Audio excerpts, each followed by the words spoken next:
మంచి పోరాటము పోరాడి తిని నా పరుగు కడముట్టించి తిని విశ్వాసమును ఏం చేశాడంట ఆయన? కాపాడుకుంటేనే. కాపాడుకుంటామంటే దాని అర్థం ఏంటి?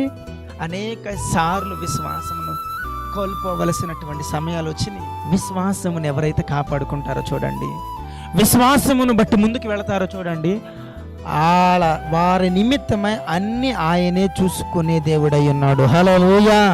నీ అగ్ని వంటి మహాశ్రమలలో కూడా నువ్వు వెళుతున్నావా? నీ విశ్వాసమును నువ్వు కాపాడుకుంటున్నావా?